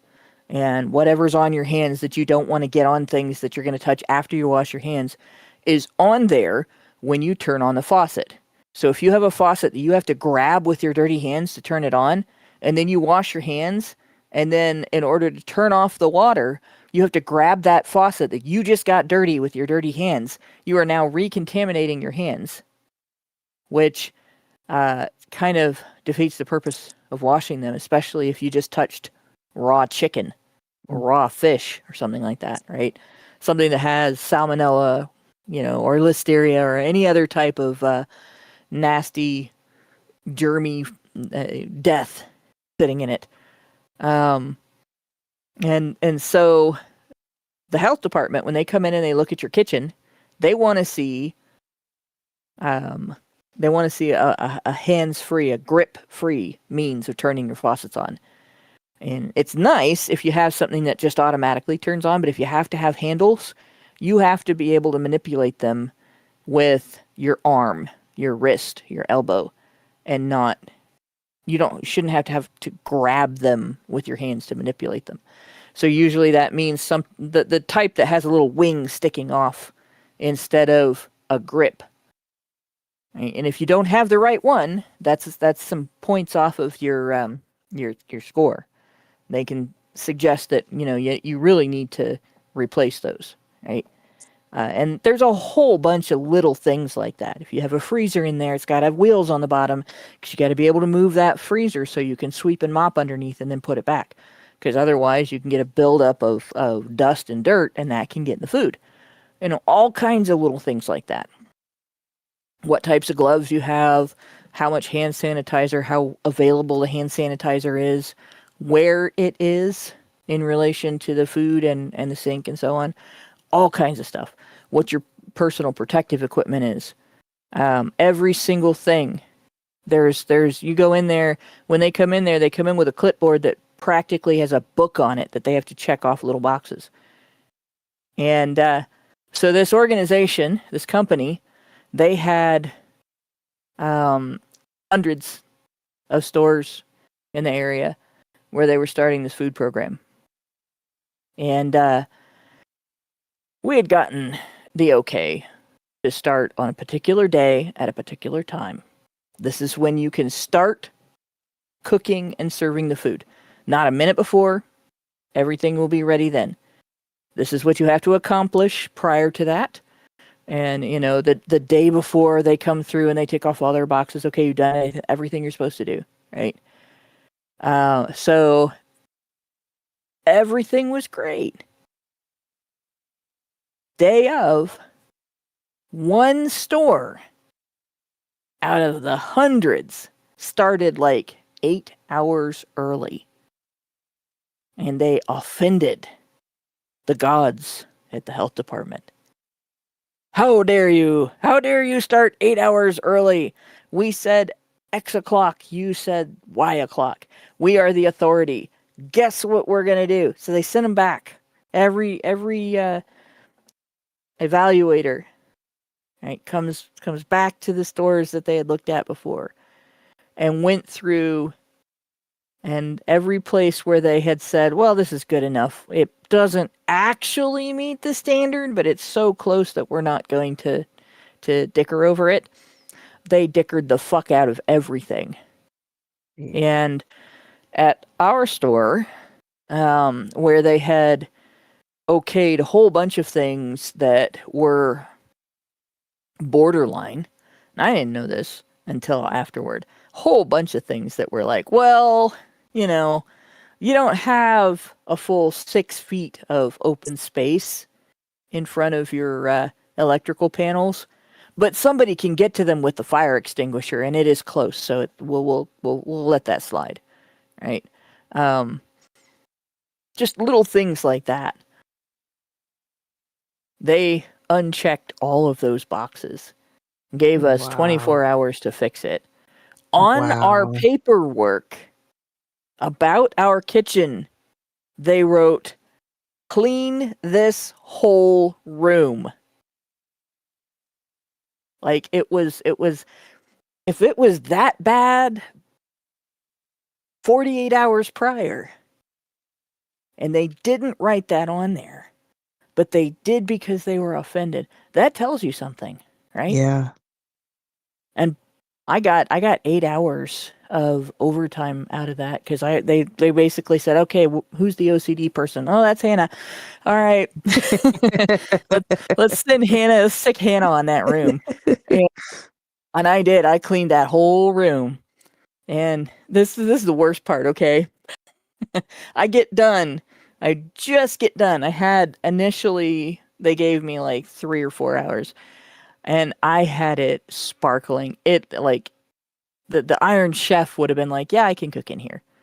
And the soda guy came in, the pop guy, that brings the syrup in the bag in the boxes for the soda system. And he does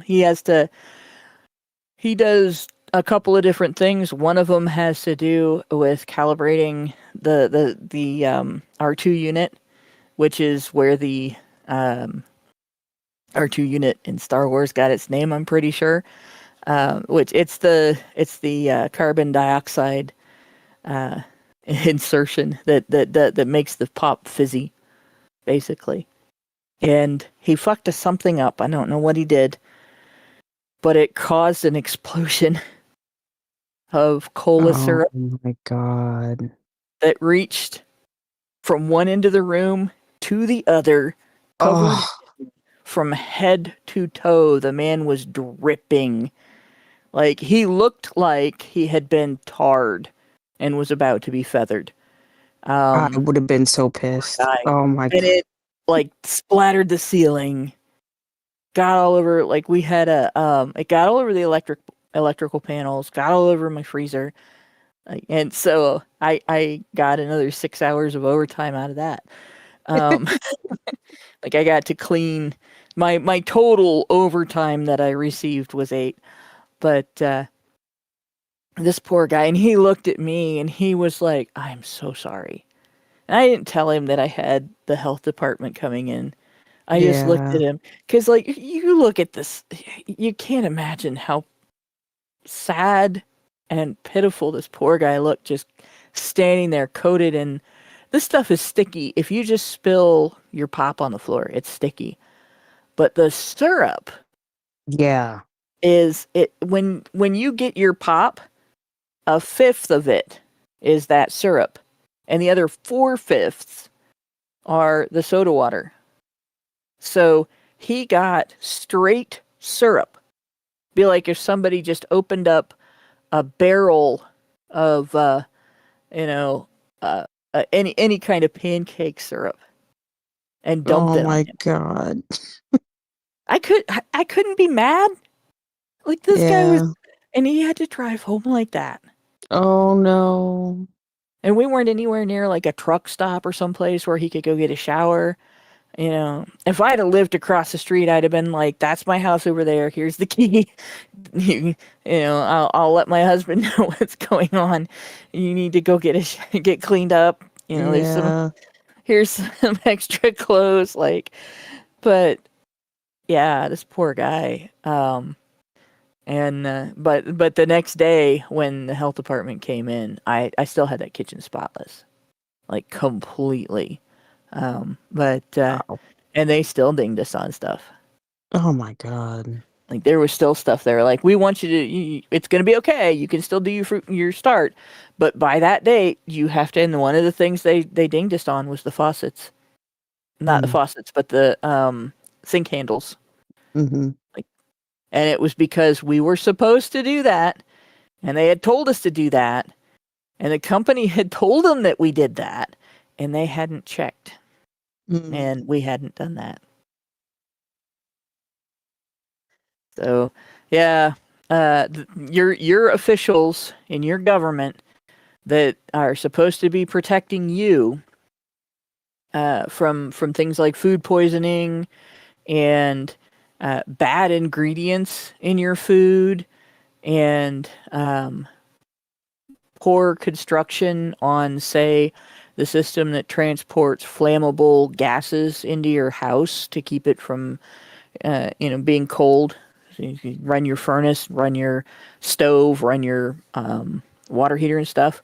That their job is to make sure that those things don't make your house explode.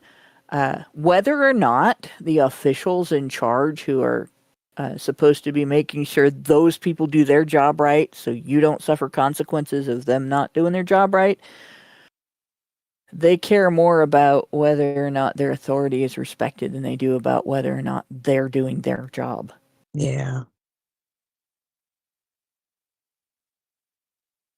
Yes, David Lowboy, I'm from Ohio, so we have sin candles instead of sink handles, and we have a community just north of Dayton named after a well-known city in France, Versailles, the city of treaty fame, but in Ohio it's called Versailles. But You're allowed to do that, and you're allowed to say Lima, because you're not French and you're not Portuguese. That's true. And then we're also allowed to say Cairo instead of Cairo, because we're rednecks, and you can't tell us what the fuck to do. But yeah, and then half the state says Cairo, and the other half says Cairo. But not very many people say Cairo. So there you go. But then again, if you're from one part of the state, you're from Ohio, and if you're from another part of the state, you're from Ohio. Ohio. Yeah. OH. Yeah, I grew up in Ohio, but I live in Ohio. So a certain fandom will understand what I just said, and nobody else does. Yeah. Oh, David, you know. Yes. You should know. Mr. Youngstown. Okay. I have on good authority that it's all Ohio. Nope. It's all Ohio. Because that's where I grew up. But if it's all Ohio, then where's Ohio? David. So have you actually seen the werewolves? I have to know, because I heard about the werewolves in Youngstown. Youngstown has werewolves, guys, and yes, according to other people that I have met from Youngstown, Wolfman does have nards. But with that, we'll get back to the point there. Yeah, they don't. This idea of term limits, like, it's such a cop-out. It is such a cop-out. Judges can be impeached if they don't do their job right, and they should. But the state should not impeach the people's choices preemptively just because they don't like how they're doing their job. Let's see. It is 9:21. We better get. We'll continue with this next week. But you see what's going on here. There is more to this. I will continue this next week. It's the full set of things. We may not go over the full set of things because some of them are worse than others, and some of them are easier to understand than others. But they're closing off all the ways that you can contribute to the process of putting people in office who are going to determine what the bureaucracy does and who is involved in it, But they've made no mention whatsoever of placing any limitations on the power of the bureaucracy. Notice that. You should be concerned about these people. So this coup that they're trying to do, they're organizing with people from other countries, elites in the United States, and financiers from the World Economic Forum to be able to manipulate your elections, control which candidates you can support, how much you can know about those candidates, and how you vote, and how much recourse you have over, whether the election outcome was valid or not. And they've been doing this for 2 years. They've been working on this for 2 years.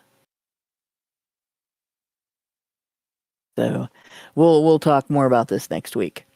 Let's see. Yeah, I already read Meredith G's super chat. We do not have any Rumble rants or super chats, so yeah. That's going to be it. Thanks everybody for listening. Thanks to my two co-hosts for going over. This is some dry material again, I know, but at the same time, if you really think about it, it's not. Like this is rage material. This is just as much rage material as last week. It's just not as graphic. Yeah. This is the state telling you, you can't tell me no. So thanks for going through that with me. Good night, all. Thanks very much, Brian, for working in the background to make all of this happen. Men's rights activists are machines, dude. Okay? They are literal machines. They are talking point machines. They are impossible to fucking deal with, especially if you have like a couple dudes who have good memory on top of that too. Holy shit, you're fucked.